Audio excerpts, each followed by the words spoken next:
Joe T, how are you? You celebrate them all. I'm good. I'm good, guys. Yeah, finally we get to celebrate a Monday. It feels good. I mean, a win is a win. I mean, it's, you don't get style points. Nobody's out there saying, well, this looked like this looked like that. We found a way to win, and that was the important thing. Joe, when you have a kicker, you play with Mosey, and you got a kicker that can make them all the time. When a kicker comes in and do that, he's a hero for you, right? He really is. I mean, it's funny. You've got the guys practicing all the time. The kickers usually go on to another field, and they, Tress will be over there with them, and they'll be hanging out. And all of a sudden, guys give them a hard time. Oh, you're a kicker. You just hang around all day. You don't do a whole lot. And then all of a sudden, you get down to the time in the game where you really need him, and he's everybody's friend if he makes it. Right. Yep. That's what they were kind of saying in the locker room last night. Yeah, and if he misses it, it's like they don't even know you. I mean, it's the locker room dynamic is such a fun place. That's in it. I mean, it's just the things that happen, the personalities based upon how games turn out. But when you have somebody like, for example, Mark was the MVP in 1982 in the National Football League. We would not have won. We wouldn't have been even in the playoffs had it not been for Mark. And of course, with John, we wouldn't have won. So, those two guys were vital to our success. And I think, once we find our way into the end zone, this is a great way to say, okay, we've got the kicker here. We know what we've got. Now we have to start putting the ball in the end zone and let him start kicking extra points instead of field goals. Yeah. Joe, one thing I couldn't help but think of, and not that this is a direct comparison, but, the Washington organization, I think they were the football team. Honestly, I think they were the football team the last time they beat the Giants. And I think they hadn't won an NFC East game since 22. And they hadn't won a game in almost a year. They hadn't won a game since last November in New England. I know that you were part of Joe Gibbs' first team that started, I think it was 0-5. And then you guys were able to turn that thing around. I don't want to compare yesterday to that, but when you've been on a team that has really struggled out of the gate, what does it feel like to finally break through and get a W? It feels like a big weight lifted off your shoulders. It really does. I mean, no matter how you find a way to win, we lost. Obviously we lost to San Francisco was our last. That took us to 0-5. Then we went into Chicago, and interestingly enough, we still hadn't found an offense that became something very special. I think in the game against Chicago, Neil Olkowitz intercepted a pass.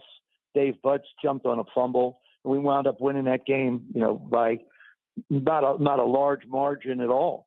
But it was in Chicago, and it was the first victory. And once you taste victory, you want more. Yeah. It's like that great piece of meat that you're cutting up, whether it's that steak that you have that just tastes so good and you look forward to it again. And it makes going to work so much more enjoyable. Yes. And I think that's and this is such a unique group of guys that have really, really never experienced it together. I mean, there's so many new guys on this football team.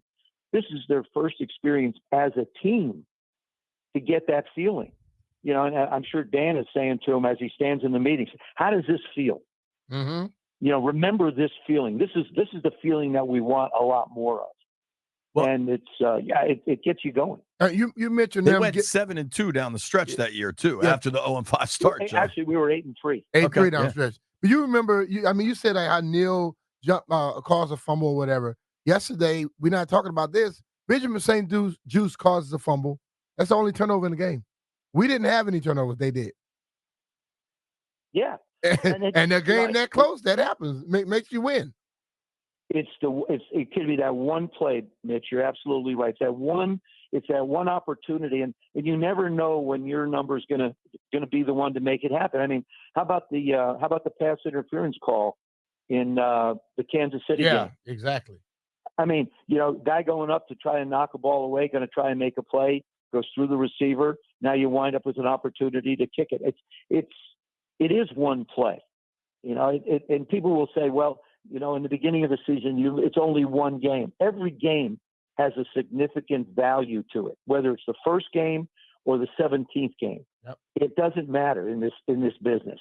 And if it's the first play of the game or it's the last play of the game, it's that can be the one that makes the difference. That's why you have to be at such a high level all the time. And the instant that you relax is the instant that they capitalize on something, and you wind up losing the ball game. Talking with our friend Joe Theismann here on the BetQL guest line. Sports betting has come to the DMV. Don't place that first bet without checking with BetQL. BetQL analyzes every game to find you the most profitable betting opportunities. You can follow Joe at Theismann7. Of course, 2 N's on that. Joe, I did want to talk specific about Jayden. I thought he was really impressive, particularly in the second half yesterday. I think he made some adjustments. What'd you think from the rookie quarterback? He continues to grow, and that's, we've talked about this, and we'll talk about this as the year goes on. We want to see him make better decisions. We want to see him hang in the pocket a little longer. We want to see him handle pressure. I'd love to see him run out of bounds and protect himself. That one hit he took on the side, I guarantee his ribs are a little sore today. Even though you wear rib pads, they're a little bit sore today. And you relate that to if you watch the Chicago game last night with Houston, Caleb Williams just got beat to an ever-loving pulp last night. I mean, they ran over him upside down and spun him around 1,000 different directions. But you can't continue to take those kind of hits. That's why you learn to get the ball out of your hands as quick as you can and make decisions. I thought Kliff Kingsbury did a masterful job early in that football game to give Jayden a chance to find some comfort. You look at the first half of that football game. Hardly threw the ball down the field at all. Threw little quick screens, threw the ball into the flat, threw some short stuff, and just really got the ball out of his hands. And so now as everybody works up a sweat and works up a lather and gets into the game, you can expand that a little bit. He makes the big throw down the middle of the football field to our tight end, which really, set up the opportunity to win the ball game. But that, that moment, it's just what we were talking about before. That one moment, that one play makes a world of difference, whether it's on the defensive side, the offensive side, and, obviously the kicking game spoke for itself yesterday. But I thought, as I watched that game, I thought, boy, he's really, really just, spoon feeding Jayden just to get him more comfortable. And we used to do this with hitches all the time. We'd run Charlie 10. We'd run hitches all the time. That's all it was. And what it did is it got me into a rhythm. It got me feeling comfortable. It got the ball out of my hands. Gave the offensive line a chance to sort of take the blows a little bit, figure out what's going on up front. But I really, I don't think anybody has talked about that part of it. But I thought Kliff did a great job, a masterful job.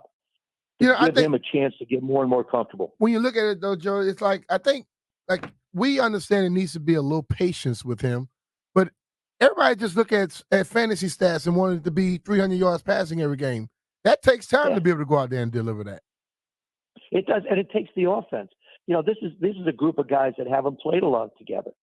This is a line that, I thought the line, got better as well. I thought they held up, better as the game went on. And Jayden's we know he's gonna make plays with his legs. There's no question. He's gonna run around and make plays. I mean, that's who he is, and that's who he's gonna be.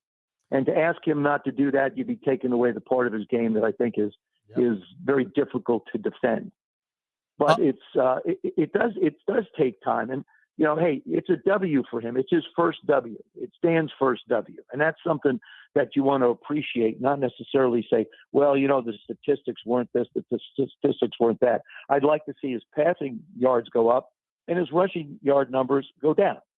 But that'll happen as time goes on, I'm sure. Specific to Kliff, the call that really stood out to me, and I was watching in the press box with a bunch of other guys, and there is so much at the line of scrimmage, right, between the screens and the short stuff, that you were wondering when they were going to set it up to go the other way.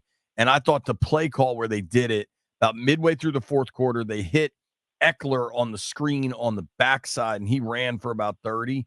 Got down into the red zone inside the 10 again. They weren't able to score. But I just thought that was a masterful, he had been setting that up the whole time. You don't know how they're going to hit that coming out, whether it's you run a backside post or, there's a lot of things you could do. But I just thought that was the perfect call at the perfect time. It was. And what it was is it's the perfect place on the field. if you look at different spots on a field, you see coaches develop a personality as to what they want to call. We used to play the Dallas Cowboys. When we got to the 30-yard line, we played the Dallas Cowboys. You knew they were going to blitz you because they wanted to take you out of field goal range. You just knew it was coming. And I thought, nobody's really going to talk about that, but I thought Kliff did an excellent job. Not only, like I said, in the beginning of the game, but he picked his spot for that special play. Yeah. You're right. You set it up, you run this, you run that, and all of a sudden, here you are where you want to be, situation in the game, need a big play, need a special play, and it was right there for it, and we executed. That's the biggest thing. The execution turned out great. Joe, I did want to ask you, talking with Joe Theismann here, Redskins legend, and how frustrating. I don't know if you were ever in a game where there were red zone struggles like Washington had yesterday. How frustrating does that get though for a quarterback?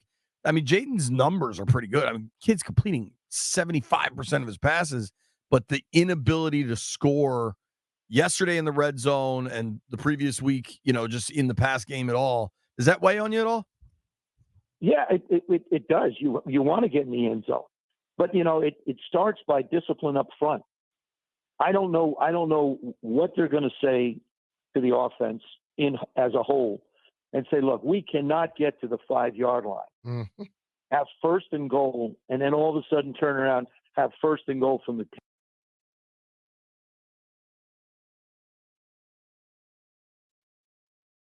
plays, the sequence of the plays you want to run. It changes everything, because everything is. If you look at a game plan, all those categories are there for a reason, and goal line categories are there for a reason. Now all of a sudden it's not. It's like half of the 20s, to be honest with you, when you're at the 10. Mm-hmm. And so to me, I think the discipline has to come from up front. Now I got to be honest with you. I see this more than just with us, because you operate out of the gun. It's hard for people to hear, and they base things off of movement to a large degree. You watch the San Francisco 49ers. They have very few penalties like that, simply because Brock works from under the center quite a bit. Purdy is under the center more than probably any team in football. He works from under the center. And you just don't see guys. They can hear it better. They can see it better. They find the sequence better to be able to get an idea where you are in your drop. Mm-hmm. But if you're in the gun and you're down around the goal line, it's very condensed. And so people are just getting closer to the line of scrimmage. Safeties are creeping up. Backers are creeping up. Offensive linemen get a little antsy.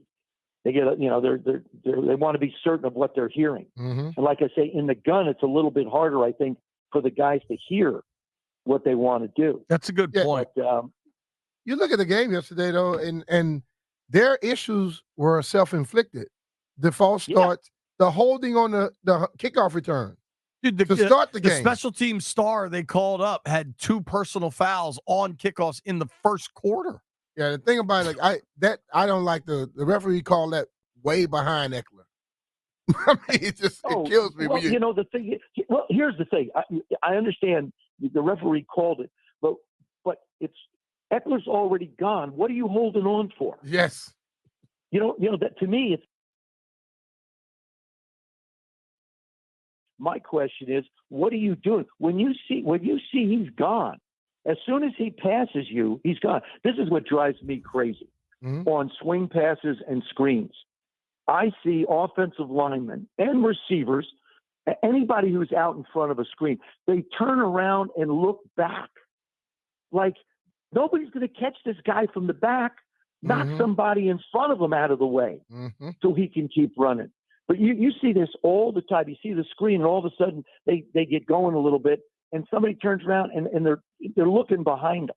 It's we're not going to see too many kickoffs. I don't think we're going to see too many kickoffs returned for touchdowns. And it was exciting. We had one, and all of a sudden it's gone. But at least we know we can do it.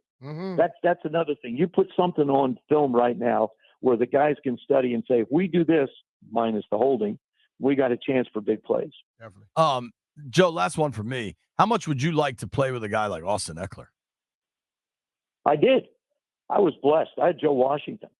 I mean, Austin reminds me an awful lot of him. Nick Giaquino was another one I had. They can run inside. They can run outside. They've got speed. They've got great hands. Truly, which you don't see. You just don't see it in football anymore. These guys are every down backs. They could be, if so desired, and it wasn't such a long season and get them to beat the pulp out of them. They could be every down players. And Austin's that kind of a football player. Smart, blocks well. Like I said, I was blessed to have, Joe and Nick in the backfield along with John when I played. So, I know how much of a luxury it is. And from a play calling standpoint, I know how we utilize them. And that's the way Kliff is utilizing Austin as well. And I thought, this is another thing. B-Rob, he had himself one heck of a day. Yes, he did. Okay, I mean, you talk about man running mean and nasty. That was an angry man running the football yesterday. For and sure. It was great to see. Yeah. For sure. We had a lot of really positive things happen. Now we got to get the ball in the end zone. There you go. Yeah, man. Baby steps, right? Baby steps. Joe, Right. we really appreciate you making time Appreciate for you, us, Joe. dude. It's been a lot of fun talking as we're watching this Jayden progression in real time. Yeah, it's fun. It's fun to watch. I'm thrilled and excited. Like I said, just the sidelines are just a step away, Jayden. Just a step away.